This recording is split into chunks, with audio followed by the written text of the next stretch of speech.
Hey, what's up, everybody? DFS Rico coming at you with my picks and insight for this NBA 6 game slate on Friday, July 31st for DraftKings. We got a 6 game slate. The only issue I have with this slate is it's literally like the Christmas Day games. First game's at 12:30 and it goes till 7 p.m. to the last game.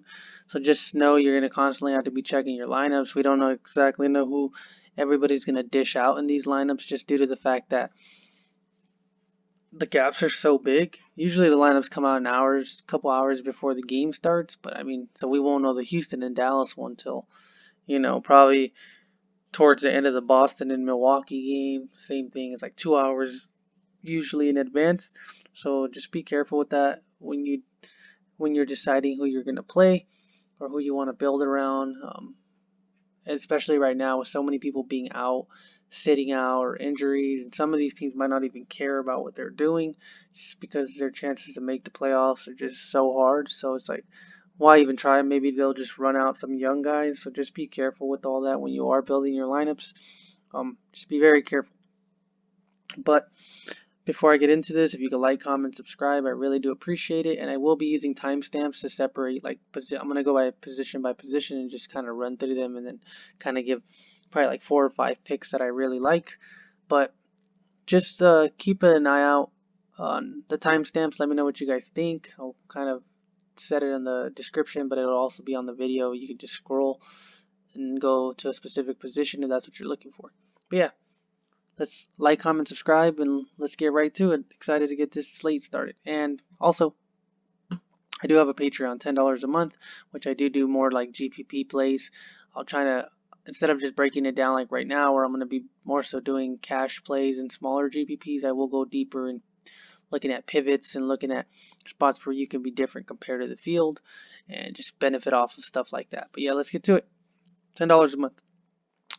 First thing we're going to run through is the point guard position. Up top at 11K, we got James Harden.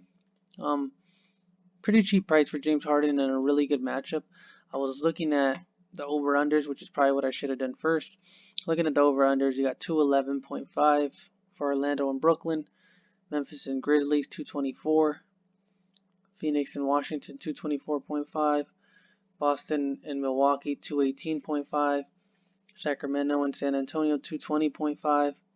229.5 for Dallas and Houston. So this is the highest scoring game, Houston and Mavericks. So I do expect it to be one of the higher owned games. Then you got the Phoenix and the Wizards, and then Memphis and Portland Trail Blazers are probably the highest ones. So we know those are going to be pace up spots. People are going to be targeting those games just due to the fact that they are such high, projected to be very high scoring. And obviously James Harden is a good place to start with in those lineups. Was looking very good even before everything went down. We know what kind of upside he holds. 59.2 fantasy points per game. Really good play. I do like James Harden up top. I mean, for $500 cheaper, you can get Luka Doncic, which I actually think I do prefer. Probably my favorite spend up spot for sure is going to be Luka Doncic. It's between him and Giannis, honestly. But I just get worried that I don't know how long they're going to run Giannis out there for. They practically have the number 1 seed locked. I don't see why they would try to run him to the ground. Maybe just to get his rhythm back, but I don't see him playing that many minutes. And then, like I said, I'm kind of deciding it off the fact that James Harden and Luka are in the highest scoring game in the slate. So I will be plugging in Luka at the point guard position. I am very interested in him. Followed up by Westbrook at 9.4. You got Lillard at 9.3, which isn't a bad play. But like I said, some of these teams don't have much to play for. Their chances to make the playoffs aren't even high. You got Booker at 8.8 with Kelly Oubre out. That's the nice play. De'Aaron Fox, Bagley still out. Then you got McCollum. Rubio at 7.4 is a solid play with Kelly Oubre out. I don't know how much I would get of him, but he is a solid play in my opinion. Kemba Walker at 7.1 versus Milwaukee in a tough matchup.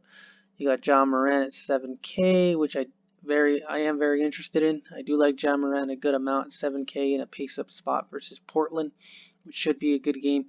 They are going to be playing for a playoff spot, so this is one of those teams where you might want to look at, They might play him a little more minutes, maybe towards 35 minutes, just due to the fact that they need to win every game to make sure they hold that lead in the ninth at the eighth seed. So that will be really interesting. I do like him. Not smart. All of them are healthy. Usually I don't play any of those Boston guys if all of them are healthy. DeJounte Murray, not a bad play at 5.4, at 6.1 with no Aldridge. I believe it's no Aldridge. DeRozan is in, yeah. So no Aldridge, no Trey Lyles, which will probably give him a slight boost without Aldridge on the court. So I am slightly interested in him as well. Scrolling down, Bledsoe. We know Eric Bledsoe is out, which is big news. Big news for Middleton. Big news for Giannis. Big news for some of these bench guys. Like as I'm scrolling down, you're going to see some of these guys priced up. You got Derek White at 5.7.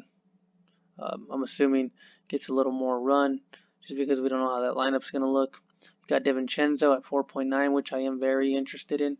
I think he's a solid play, solid value play at 4.9, which will help you be able to pay up at other spots. Gets a good boost with what's his name off the court? Bledsoe off the court. Gets really a really nice boost with them off the court, so I am very interested in him. If you look at this, the usage without them on the court, Giannis goes up to 37.3. You see the boost. I think Middleton was the one that got the biggest boost, which was 4.4%, which I do like. DiVincenzo doesn't get a boost in usage, but he does get a boost in fantasy points.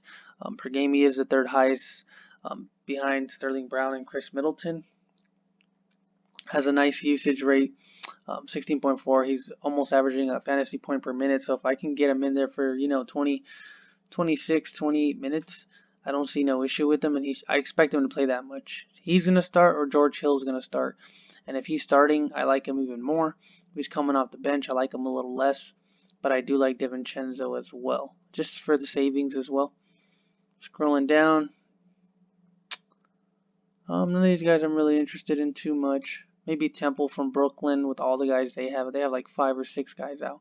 Ish Smith at 4K is really interesting with Bradley Beal not being there and Bertans not being there. I don't know how many minutes he'll get because you do have Shabazz Napier behind him, and Shabazz was getting more minutes than him towards the last couple games before that, before everything happened. So you see him at 38 and 40 minutes, and they do affect each other. But I mean, if you can give me 30 minutes from Ish Smith at 4K, I have no problem with that. I will be very interested on him, especially if I find out he's starting. I do like him at 4K in a good matchup versus Phoenix. Not a bad value play. I am very interested in him. Scrolling down, you got George Hill at 3.8. If he's starting, I am interested in him. If he's starting over Bledsoe, not a bad play. For point guards, I mean, you got Tyler Johnson. I think he's going to be probably the first man off the bench for them. He's red as hell. First man off the bench for this team. So I am interested in him as well. Just so many guys for Brooklyn now. Brooklyn guys are going to be very high owned just due to the fact that half of their team is gone. And, key guys on this team are out. So that's really it for point guard. Scrolling back down to shooting guard, you got James Harden, like I mentioned. You got Devin Booker at 8.8. You got Karis LeVert, which is the next guy I want to talk about at 7.8. I will be plugging him in next to Luka. 7.8K, really good player.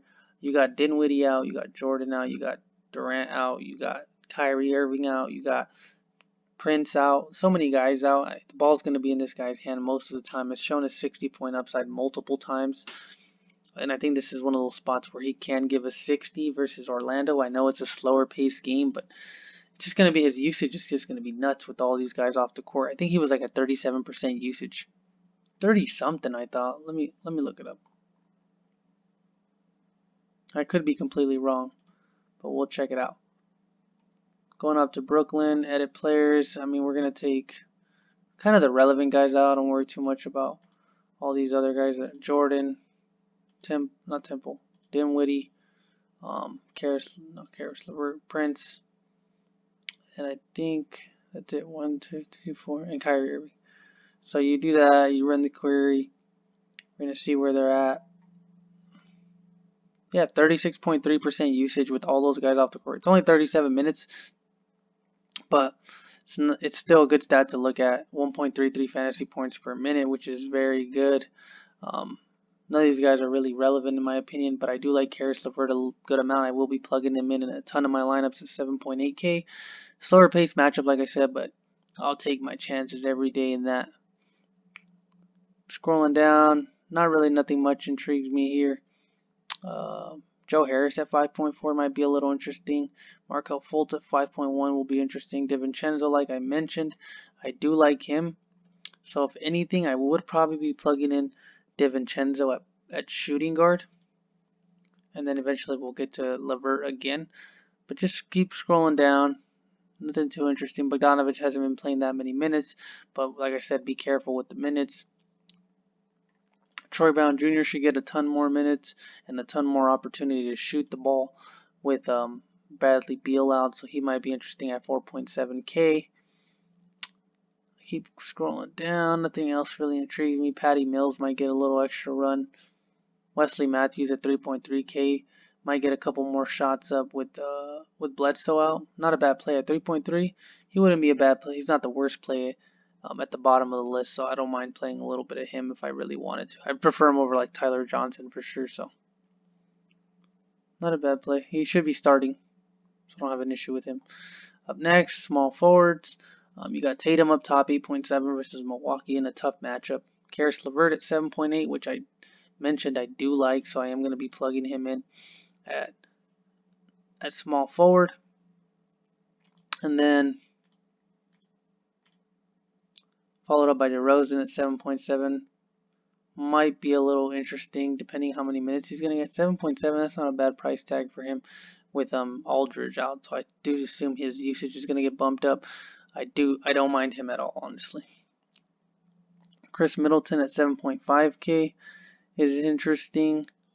I don't mind him at 7.5K with Bledsoe out. We saw the kind of usage he gets. It's like a 7.3% boost with Bledsoe off the court, so I do like him.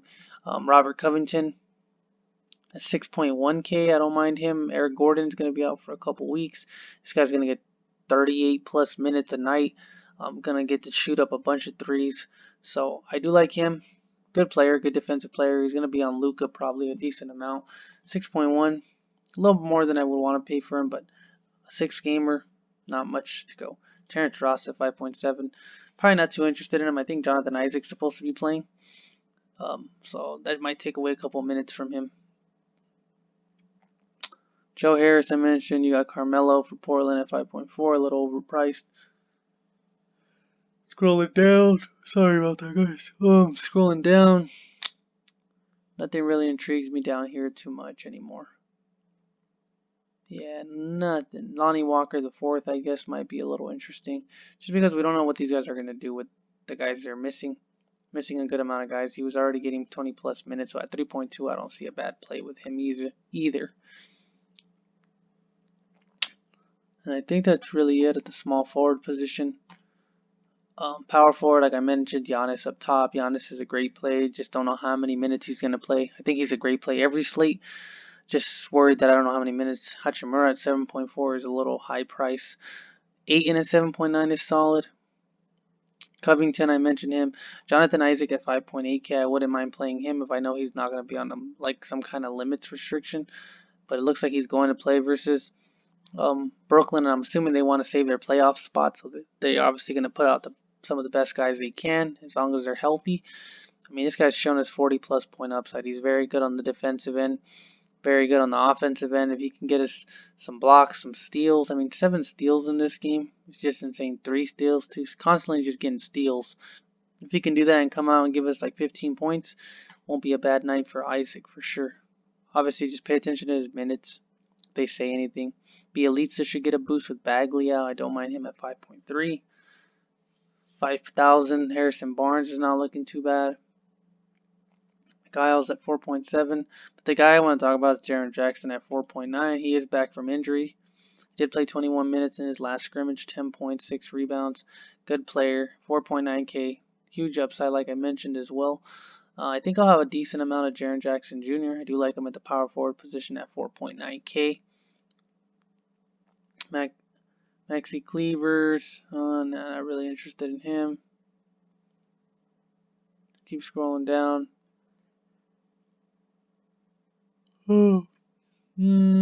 Nothing too interesting down here that really catches my eye.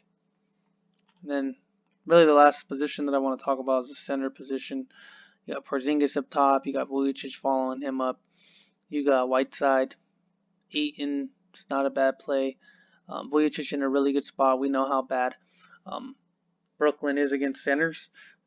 So that's obviously a spot we want to target at 8.5K, a little more than I like to play. I like to pay up in different spots, honestly, tonight. So I don't think I'll find myself playing too much of him. 7.8K. Valanciunas is solid versus Portland and a team that's going to have big men out there.